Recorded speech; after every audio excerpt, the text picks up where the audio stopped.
उर्दू सफ़ा को सब्सक्राइब कीजिए और आने वाली हर नई वीडियो के लिए घंटी दबाइए। कैसी शर्त? जवाना ने होंठ चबाते हुए कहा। मैं तुम्हें जिस आदमी का नाम बताऊं, तुमने उस पर यह जाहिर नहीं होने देना कि तुम मुझसे मिल चुके हो, वरना वो मुझे एक लम्हे में गोली मरवा देगा। साइमन ने कहा।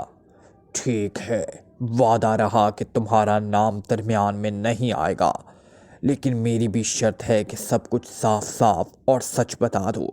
जवाना ने कहा। सब कुछ सच बताऊंगा।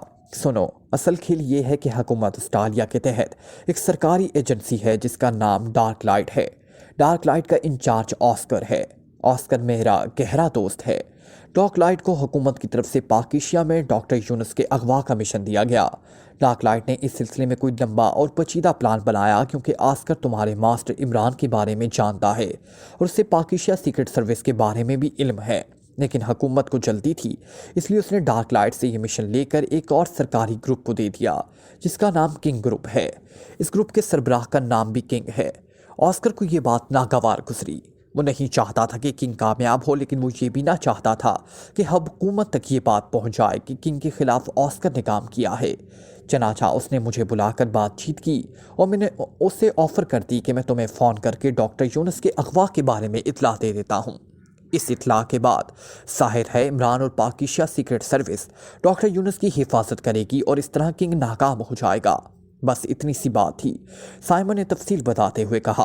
और जवाना ने बेख्तियार एक तवील सांस लिया, क्योंकि साइमन का लहजा बता रहा था कि उसने जो कुछ बताया है वो दुरुस्त है, और जो कुछ उसने बताया था वो आम हालात के मुताबिक भी फितरी था। इसलिए भी जवाना को यकीन आ गया था कि साइमन ने दुरुस्त बात की है। किंग ग्रुप अब तक क्या किया है? जवाना ने पूछा। मुझे नहीं मालूम, सिर्फ इतना मालूम है कि किंग अपने असिस्टेंट स्टार्क के साथ पाकिस्तान जा चुका है। साइमन ने जवाब दिया। किंग और स्टार्क के हुलिये क्या हैं? कदो कामत वगैरह? जवाना ने कहा। किंग का कदो कामत तो तकरीबन तुम जैसा है। 18-20 का फ़र्क हो सकता है। वो 18 होगा, तुम 20, जबकि स्टार्क आम सा आदमी है, अलबत्ता वर्जिशी और ठोस जिस्म का मालिक है। वो लड़ाई भड़ाई के फ़न में माहिर है, जबकि किंग को मार्शल आर्ट का पूरे ऑस्ट्रेलिया में माहिर समझा जाता है। वो इंतहाई सफाक और बेरहम आदमी है। साइमन ने जवाब दिया और उसके साथ ही उसने किंग और स्टार्क दोनों की भी तफसील से दोनों का हुलिया बता दिया। सुनो साइमन, तुमने वाकई ही सब कुछ दुरुस्त बता दिया, इसलिए हम इस ऑस्कर से मिले बगैर ही वापस चले जाएंगे, क्योंकि ऑस्कर से मिलने का हमें कोई फ़ायदा नहीं होगा। इस तरह तुम्हारा नाम सामने भी नहीं आएगा। अलबत्ता एक काम तुम्हें करना होगा कि तुम किसी भी तरह इस वक्त ये मालूम करके मुझे बताओ कि किंग और स्टार्क पाकिस्तान में कहाँ ठहरे हैं और अब तक उन्होंने क्या किया है, वरना दूसरी सूरत में लामहला मुझे ऑस्कर से जाकर टकराना पड़ेगा। जवाना ने कहा। तुम वादा करते हो कि ऑस्कर से मिले बगैर वापस चले जाओगे? साइमन ने मुसरत भरे लहजे में कहा। हाँ, जवाना ने कहा। तो फिर ऑस्कर से पूछने की ज़रूरत नहीं है। किंग के हेडक्वार्टर का इंचार्ज जॉनी मेरा इंतहाई गहरा दोस्त है, और जॉनी को किंग के बारे में सब कुछ मालूम होता है और इससे मैं पूछ सकता हूँ। साइमन ने कहा और हाथ बढ़ाकर रिसीवर उठाया और तेज़ी से नंबर प्रेस करने लगा। लेकिन तुम उससे कहोगे क्या? जवाना ने कहा। ओह हाँ, वाकई उसे तो नहीं मालूम कि मेरा इस सिलसिले में क्या ताल्लुक पैदा हो गया है। साइमन ने कदरे परेशान होते हुए कहा। तुम उससे कह सकते हो कि तुम्हें इत्ला मिली है कि किंग पाकिस्तान के दारुल हुकूमत में देखा गया है।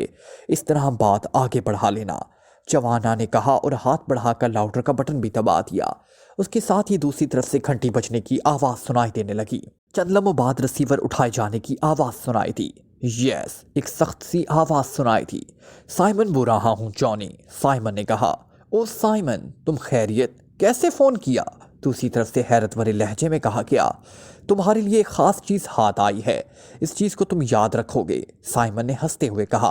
अरे वाह, वाकई वेरी गुड। फिर कहाँ आऊँ? जॉनी ने इंतहाई इश्तियाक भरे लहजे में कहा। हाँ, आजकल तुम तो फारिग होगी, क्योंकि तुम्हारा चीफ किंग अपने असिस्टेंट स्टार्क के साथ तो पाकिस्तान गया हुआ है, साइमन ने कहा। तुम्हें कैसे मालूम हुआ? जॉनी ने इंतहाई हैरत भरे लहजे में कहा। मेरे भी पाकिस्तान में बिजनेस ताल्लुकात हैं, इसलिए मेरे आदमी वहाँ पाकिस्तान जाते रहते हैं। آج مجھے میرے آدمی نے اپنے بزنس کے سلسلے میں رپورٹ دیتے ہوئے حیرت بھرے لہجے میں بتایا کہ اس نے کنگ اور اسٹار کو ایک ہوٹل میں دیکھا ہے۔ میں نے اس سے کہہ دیا کہ وہ سرکاری لوگ ہیں، ظاہر ہے کسی سرکاری کام کے لیے ہی گئے ہوں گے، لیکن اس نے بتایا کہ وہ یہاں پھنس گیا ہے، اس لیے کنگ کے یہاں کے سرکاری حکام سے تعلقات ہیں تو کنگ سفارش کر سکتا ہے۔ میں نے اس سے کہا کہ میں معلوم کروں گا پھر جواب دوں گا۔ سائمن نے واقعی بڑے ماہرانہ انداز میں بات کو آگے بڑھاتے ہوئے کہا، اول تو ویسے بھی وہ اس طرح کا کوئی کام نہیں کر سکتے، لیکن اب تو وہ پاک ایشیا سے کافرستان پہنچ گئے ہیں، اس لیے اب تو کوئی سکوپ ہی نہیں رہا۔ جانی نے کہا، کافرستان؟ کیا مطلب؟ کیا دونوں سیاحت پر نکلے ہوئے ہیں؟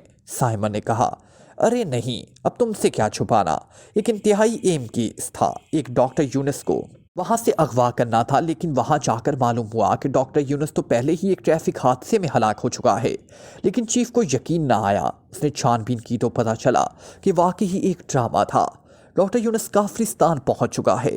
چنانچہ چیف فوری طور پر کافرستان پہنچ گیا، اور ابھی تمہاری کال آنے سے چند لمحے پہلے چیف کی کال آئی تھی۔ چیف نے بتایا ہے کہ ڈاکٹر یونس اپلینڈ پہنچ چکا ہے، کسی لیبارٹری میں کام کر رہا ہے، اس لیے وہ اپلینڈ جا رہے ہیں۔ جانی نے کہا، حیرت ہے اس قدر تیزی سے کام ہوتا ہے۔ بہرحال ٹھیک ہے، یہ سرکاری دھندے ہیں، ہم لوگوں کو اس سے کیا تعلق۔ تم ایسا کرو، رات کو گرین ووڈ نائٹ کلب کے اسپیشل روم نمبر 24 میں پہنچ جانا، تمہارے مطلب کی چیز وہاں موجود ہوگی۔ سائمن نے کہا، ویری گڈ، بے حد شکریہ، تم واقعی اچھے دوست ہو۔ جانی نے انتہائی مسرت بھرے لہجے میں کہا، اوکے گڈ بائے، سائمن نے کہا اور ریسیور رکھ دیا۔ اور کچھ؟ سائمن نے مسکراتے ہوئے کہا، یہ جانی اس وقت کہاں ہے؟ جوانا نے کہا، تم اس سے کیا پوچھنا چاہتے ہو؟ اس طرح تو معاملات خراب ہو جائیں گے۔ سائمن نے گھبرائے ہوئے لہجے میں کہا، یہی کہ کنگ اور اسٹارک اپلینڈ میں کہاں ٹھہرے ہیں؟ جوانا نے کہا، وہ بے حد تیز آدمی ہے اور انتہائی تیز رفتاری سے حرکت کرتا ہے، پھر میک اپ میں بھی رہتا ہے، اس لیے یقیناً یہ بات جانی کو بھی نہیں بتائی گئی ہوگی۔ سائمن نے کہا، تم اس سے کنفرم کرا دو، پھر ہم ابھی اور اسی وقت اسٹالیا سے واپس چلے جائیں گے۔ جوانا نے کہا تو سائمن نے ایک بار پھر ریسیور اٹھایا اور تیزی سے نمبر پریس کرنے شروع کر دیے۔ چونکہ لاؤڈر کا بٹن پہلے ہی سے دبا ہوا تھا، اس لیے دوسری طرف گھنٹی بجنے کی آواز سنائی دے رہی تھی۔ سائمن بول رہا ہوں جانی، سائمن نے کہا، کیا ہوا؟ کوئی خاص بات؟ جانی نے چونک کر کہا، نہیں کوئی خاص بات نہیں، کیا ایسا ہو سکتا ہے کہ میرا آدمی کنگ سے اپلینڈ میں مل سکے؟ مجھے ابھی خیال آیا ہے کہ وہاں بھی میرا بزنس پھنسا ہوا ہے، اور کنگ جیسا آدمی ظاہر ہے وہاں صرف روپ دے کر بھی کام کرا سکتا ہے، کیونکہ اپلینڈ تو انتہائی پسپاندہ سا ملک ہے۔ پلیز جانی، لمبا بزنس ہے اور پھنس گیا ہے۔ سائمن نے کہا، تمہیں اب کیا بتاؤں سائمن، کنگ کسی سرکاری دورے پر وہاں نہیں گیا ہوا، وہ حکام سے ملتا پھر وہ ایک خفیہ مشن پر گیا ہوا ہے جو حکومت اپلینڈ کے بھی خلاف ہے، اور دوسری بات یہ کہ مجھے تو یہ بھی نہیں معلوم کہ کنگ وہاں کہاں ٹھہرا ہوگا۔ تم جانتے تو ہو کہ وہ کس قدر تیزی اور پھرتی سے کام کرتا ہے، اس لیے تم یہ خیال چھوڑو۔ جونی نے اس بار قدرے ترخ لہجے میں کہا، ہاں واقعی پھر تو نہیں ہو سکتا، چلو ٹھیک ہے، میں خود ہی کوئی راستہ نکال لوں گا۔ سائمن نے جواب دیا اور گڈ بائے کہہ کر اس نے ریسیور رکھ دیا۔ شکریہ، اب مجھے تسلی ہو گئی، اب مجھے اجازت، اور تم خوشی مناؤ کہ تم ہر لحاظ سے بچ گئے ہو، جوانا نے کہا اور اٹھ کھڑا ہو گیا۔ اس کے اٹھتے ہی جوزف بھی جو اس دوران مسلسل خاموش بیٹھا ہوا تھا اٹھ کر کھڑا ہو گیا۔ پھر وہ دونوں سائمن سے اجازت لے کر کلب سے باہر آئے اور پیدل ہی آگے بڑھنے لگے۔ اس جانی کو لازماً معلوم ہوگا کہ کنگ کہاں ہے، جوزف نے کہا، میں اس لیے خاموش ہو گیا ہوں کہ پہلے ماسٹر سے بات ہو جائے، پھر جیسے ماسٹر کہے گا ویسے کر لیں گے، جوانا نے کہا، اور جوزف نے اسبات میں سر ہلا دیا۔ بلیک زیرو اور توصیف دونوں کار میں سوار تیزی سے ڈیفنس منسٹری کے ہیڈ کوارٹر کی طرف بڑھے چلے جا رہے تھے۔ ڈرائیونگ سیٹ پر توصیف تھا جبکہ سائڈ سیٹ پر بلیک زیرو بیٹھا ہوا تھا۔ ڈیفنس منسٹری کا ہیڈ کوارٹر دارالحکومت سے کافی باہر ایک بہت بڑی فوجی چھاؤنی کے اندر بنایا گیا تھا۔ اس فوجی چھاؤنی کو اوتارا چھاؤنی کہا جاتا تھا، کیونکہ جس علاقے میں یہ چھاؤنی بنائی گئی تھی اس علاقے کا قدیم نام اوتارا ہی تھا۔ اوتارا چھاؤنی اپلینڈ کی سب سے بڑی چھاؤنی تھی۔ کیا آپ کو یقین ہے طاہر صاحب کہ ڈیفنس منسٹری سے ہمیں ڈاکٹر شوناٹ کے بارے میں معلومات مل جائیں گی؟ توصیف نے کہا، ہاں اگر ایسا کوئی شعبہ بنایا گیا ہے تو لامحالہ اس کا آفس ڈیفنس منسٹری کے ہیڈ کوارٹر میں ہی ہوگا، اور تمہارا کرنل طارق اگر واقعی ہم سے تعاون کرے تو ہم انتہائی آسانی سے اس بارے میں معلومات حاصل کر سکیں گے، بلیک زیرو نے جواب دیا۔ کرنل طارق ویسے تو میرا اچھا خاصا دوست ہے، لیکن اب دیکھو وہ عملی طور پر کیا کرتا ہے۔ توصیف نے قدرے ہچکچاتے ہوئے کہا، تم فکر نہ کرو، ایک بار تم اس سے ملوا دو، باقی کام میں خود کر لوں گا۔ بلیک زیرو نے بڑے اعتماد بھرے لہجے میں کہا تو توصیف نے اسبات میں سر ہلا دیا۔ پھر تقریباً 1 گھنٹے کی مسلسل ڈرائیونگ کے بعد وہ چھاؤنی کی پہلی چیک پوسٹ پر پہنچ گئے۔ توصیف نے کار ایک طرف روکی اور پھر بلیک زیرو کو نیچے آنے کا کہہ کر وہ کار سے اترا۔ یہاں ہر آدمی کی باقاعدہ تلاشی لی جاتی ہے، توصیف نے بلیک زیرو سے کہا تو بلیک زیرو نے اسبات میں سر ہلا دیا اور وہ دونوں چیک پوسٹ کی طویل عریض عمارت کی طرف بڑھ گئے جہاں باقاعدہ مسلح فوجی موجود تھے۔ ایک کمرے کے باہر سول گیٹس کا باقاعدہ بورڈ لگا ہوا تھا۔ وہ دونوں اس کمرے کی طرف بڑھ گئے۔ دروازے پر ایک مسلح فوجی موجود تھا۔ اس نے ان دونوں کو سلام کیا اور پھر ہاتھ بڑھا کر دروازہ کھول دیا اور وہ دونوں اندر داخل ہو گئے۔ یہ ایک خاصا بڑا کمرہ تھا جس میں ہر طرف صوفے رکھے ہوئے تھے۔ ایک طرف ایک شیشے کا بنا ہوا کیبن تھا جس پر کیپٹن مسرت کا نام لکھا ہوا تھا۔ سامنے ہی ایک کاؤنٹر تھا جس کے پیچھے ایک لڑکی فوجی یونیفارم پہنے مسلسل فون کرنے اور سننے میں مصروف تھی۔ صوفوں پر چند نوجوان اور ادھیڑ عمر آدمی بیٹھے ہوئے تھے۔ ایک طرف ایک اور کاؤنٹر تھا جس پر ایک ٹائپسٹ بیٹھا ہوا مسلسل ٹائپ کیے جا رہا تھا۔ توصیف کاؤنٹر کی طرف بڑھ گیا۔ میرا نام توصیف ہے اور یہ میرے ساتھی ہیں، ان کا نام طاہر ہے۔ میں نے آفیسر آن اسپیشل ڈیوٹی کرنل طارق سے ملنا ہے۔ توصیف نے اس فون کرنے والی لڑکی سے مخاطب ہو کر کہا تو لڑکی نے جلدی سے ایک کاپی پر نام اور کرنل طارق کا نام لکھ لیا۔ تشریف رکھیں، لڑکی نے ایک خالی صوفے کی طرف اشارہ کرتے ہوئے کہا اور توصیف اور طاہر دونوں صوفے پر بیٹھ گئے۔ تقریباً 20 منٹ بعد لڑکی نے انہیں کال کیا۔ یہ لیجیے اجازت نامے، آپ ملاقات کر سکتے ہیں، کرنل طارق اپنے آفس میں ہیں۔ لڑکی نے 2 کارڈ اٹھا کر ان کی طرف بڑھاتے ہوئے کہا جن پر ان دونوں کے نام لکھے ہوئے تھے، اور توصیف شکریہ ادا کر کے ایک اور دروازے کی طرف بڑھ گیا۔ چونکہ توصیف پہلے بھی یہاں آتا جاتا رہتا تھا، اس لیے اسے تمام راستوں اور تمام طریقہ کار کا علم تھا۔ دروازے میں داخل ہو کر وہ ایک طویل راہداری سے گزر کر چھاؤنی کے اندر داخل ہو گئے اور پھر ایک لمبا چکر کاٹ کر وہ واپس اسی چیک پوسٹ پر پہنچ گئے جہاں سے وہ اندر داخل ہوئے تھے۔ یہ کیا ہوا؟ ہم واپس آ گئے، بلیک زیرو نے حیران ہو کر کہا۔ وہ راہداری چیکنگ کے لیے تھی، اب ہماری چیکنگ ہو چکی ہے، اس لیے اب ہم اطمینان سے کار کے ذریعے اندر داخل ہو سکتے ہیں، توصیف نے مسکراتے ہوئے کہا۔ لیکن انہیں کیسے معلوم ہوگا کہ ہماری چیکنگ ہو چکی ہے؟ بلیک زیرو نے کار میں بیٹھتے ہوئے کہا تو اسے واقعی صورتحال کی سمجھ نہ آئی۔ آپ اپنا کارڈ دیکھیں، توصیف نے کہا تو بلیک زیرو نے جیب سے وہ کارڈ نکالا جو اس لڑکی نے اسے دیا تھا اور دوسرے لمحے وہ بے اختیار چونک پڑا۔ کارڈ کے درمیان ایک سرخ دائرہ سا بنا ہوا تھا جس کے پہلے یہ دائرہ موجود نہ تھا۔ یہ دائرہ دیکھ رہے ہیں، یہ چیکنگ اوکے کا نشان ہے، توصیف نے کار چلاتے ہوئے کہا تو بلیک زیرو نے اسبات میں سر ہلا دیا۔ اب اسے ساری بات سمجھ آ گئی کہ اس راہداری میں کمپیوٹر چیکنگ مشینیں نصب ہیں اور جب کوئی اوکے ہوتا ہے تو اس کارڈ پر اس کے اثرات پڑ جاتے ہیں۔ حیرت ہے، خاصے جدید انتظامات ہیں یہاں، بلیک زیرو نے کارڈ واپس جیب میں ڈالتے ہوئے کہا۔ ہاں، یہ اپلینڈ کی سب سے اہم چھاؤنی ہے، توصیف نے جواب دیا۔ اب ان کی کار وسیع عریض چھاؤنی کے اندر دوڑتی ہوئی ایک خاص سمت میں بڑھی چلی جا رہی تھی۔ تھوڑی دیر بعد ایک سرخ رنگ کی عمارت کے سامنے جا کر توصیف نے کار روکی۔ عمارت پر اسپیشل سیکشن کا بورڈ نصب تھا اور باہر 4 مسلح فوجی کھڑے ہوئے تھے۔ توصیف اور طاہر دونوں نیچے اترے۔ کرنل طارق سے کہو کہ شہر سے اس کا دوست توصیف اپنے مہمان کے ساتھ ملنے آیا ہے، توصیف نے ایک مسلح فوجی سے مخاطب ہو کر کہا۔ یس سر، اس فوجی نے کہا اور تیزی سے مڑ کر عمارت کے اندر چلا گیا۔ طاہر ادھر ادھر گردن گھما کر جائزہ لینے میں مصروف تھا۔ تھوڑی دیر بعد وہی فوجی واپس آیا۔ آئیے جناب، فوجی نے توصیف اور بلیک زیرو سے کہا اور ایک بار پھر واپس مڑ گیا۔ تھوڑی دیر بعد وہ دونوں ایک سٹنگ روم میں موجود تھے۔ فوجی سپاہی انہیں وہاں چھوڑ کر واپس چلا گیا تھا۔ تھوڑی دیر بعد دروازہ کھلا اور ایک نوجوان اندر داخل ہوا۔ اس کے چہرے پر مسکراہٹ تھی، جسم پر باقاعدہ یونیفارم تھی اور کانتوں پر کرنل کے سٹارز بھی موجود تھے۔ خوش آمدید، خوش آمدید، آج توصیف کدھر یہاں کا راستہ بھول پڑا؟ آنے والے نے اندر داخل ہوتے ہی انتہائی بے تکلفانہ لہجے میں کہا۔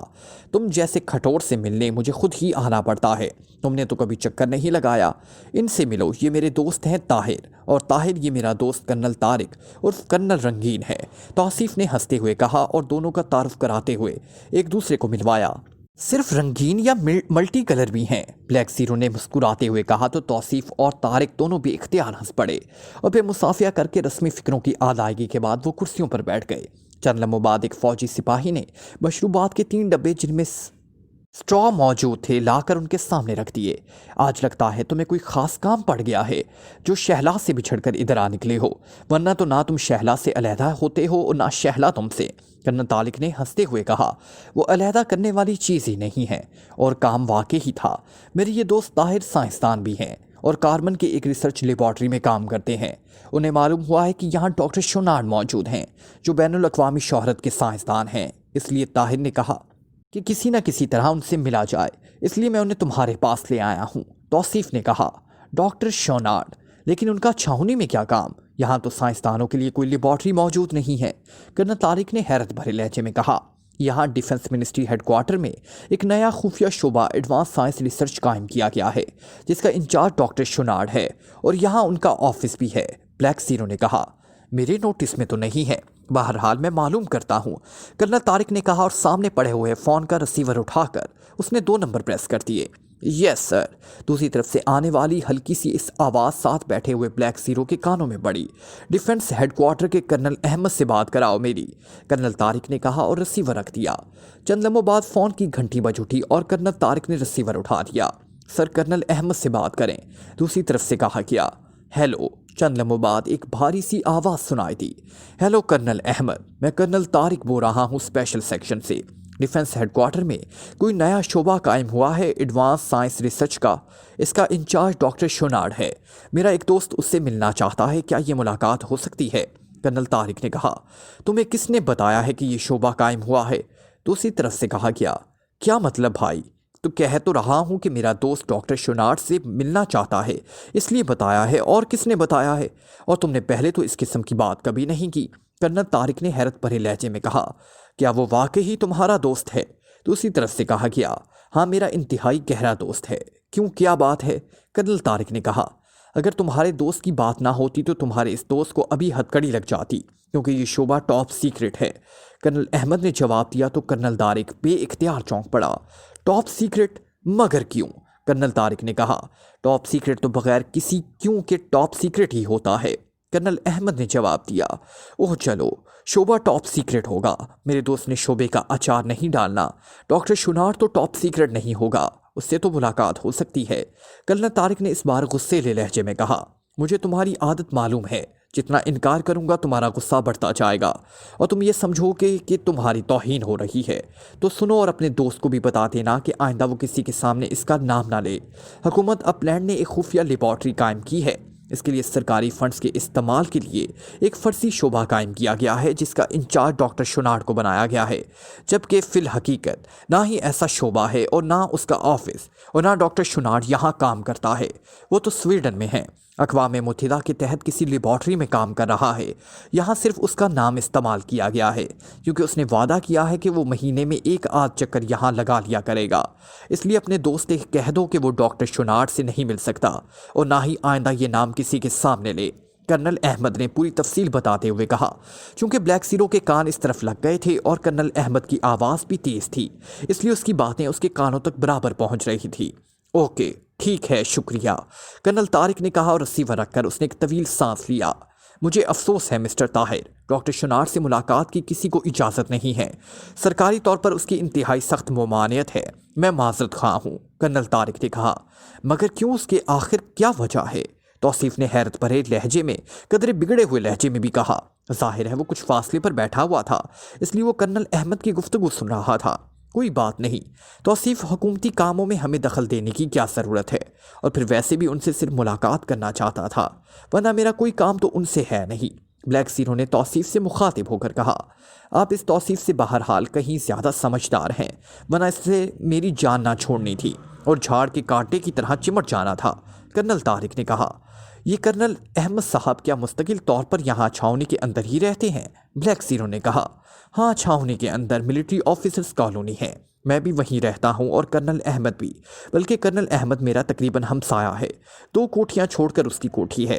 कर्नल तारिक ने कहा, क्या कर्नल अहमद से हमारी मुलाकात हो सकती है?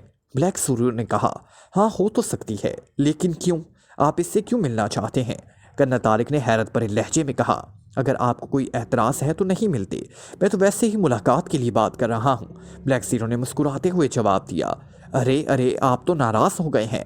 ایسی کوئی بات نہیں ہے، ابھی 1 گھنٹے بعد یہ شفٹ ختم ہوگی، اس کے بعد میں بھی کوٹھی پہنچ جاؤں گا اور کرنل احمد بھی، پھر ملاقات ہو جائے گی، کرنل طارق نے کہا۔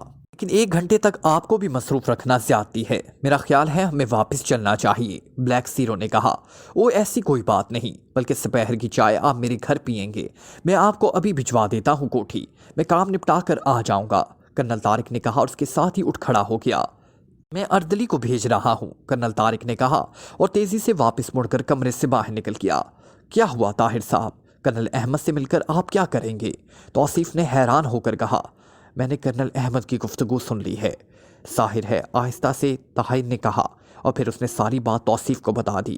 کرنل احمد نے جو تفصیل بتائی ہے اس کے مطابق میرا خیال ہے کہ اسے پوری تفصیل معلوم ہو جائے گی۔ اصل مسئلہ یہ ہے کہ اس چھاؤنی میں ہم سوائے کرنل طارق کے حوالے سے اندر داخل نہیں ہو سکتے، بلیک زیرو نے کہا۔ ہاں یہ تو مجبوری ہے، توصیف نے اس بات میں سر ہلاتے ہوئے کہا۔ فکر مت کرو، سب ٹھیک ہو جائے گا، بلیک زیرو نے کہا۔ اسی لمحے ایک فوجی اندر داخل ہوا۔ آئیے جناب، میں آپ کو کرنل صاحب کی رہائش گاہ پر چھوڑاؤں، فوجی نے کہا تو توصیف اور بلیک زیرو دونوں اٹھ کھڑے ہوئے۔ توصیف نے اردلی کو بھی اپنی کار میں بٹھا لیا اور تھوڑی دیر بعد وہ ملٹری آفیسرز کالونی پہنچ گئے۔ اردلی نے کرنل طارق کے ڈرائنگ روم میں انہیں چھوڑا اور پھر واپس چلا گیا۔ چند لمحوں بعد ایک نوجوان خاتون اندر داخل ہوئی تو توصیف اور طاہر دونوں اس کے احترام میں اٹھ کھڑے ہوئے۔ بھابھی آپ کیسی ہیں؟ توصیف نے سلام دعا کے بعد مسکراتے ہوئے کہا۔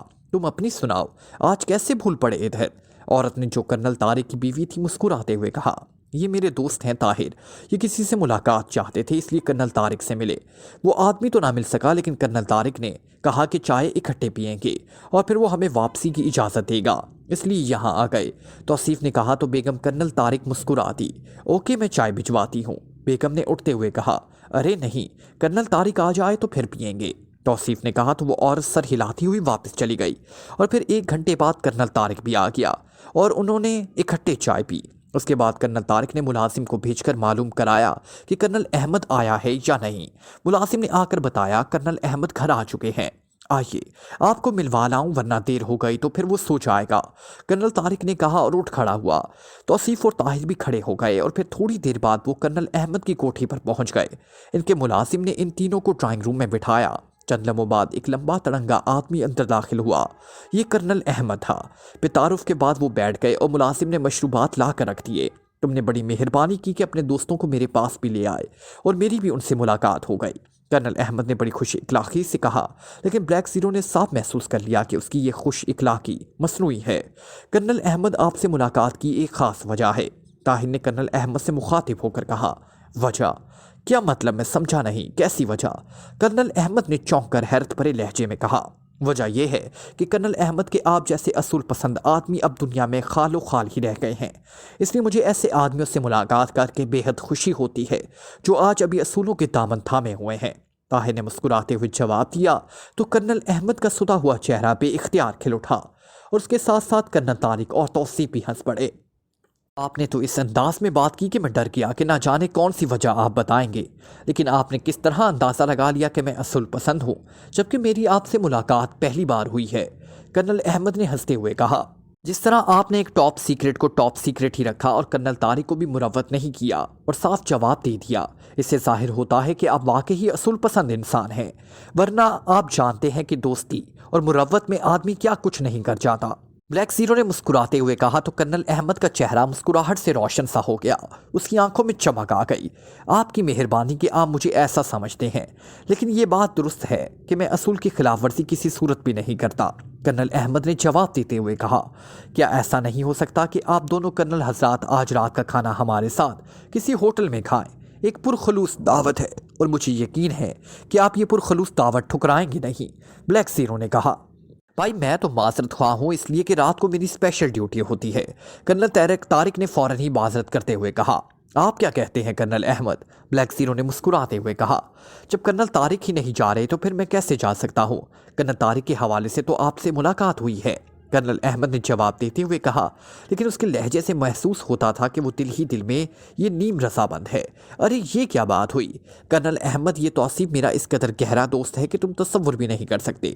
اگر میری ڈیوٹی کی مجبوری نہ ہوتی تو میں بھلا انکار کر سکتا تھا، تمہیں ضرور جانا ہوگا ورنہ میں ناراض ہو جاؤں گا، کرنل طارق نے کہا۔ کمال ہے، खुद तो जाते नहीं और मुझे हुक्म दे रहे हो।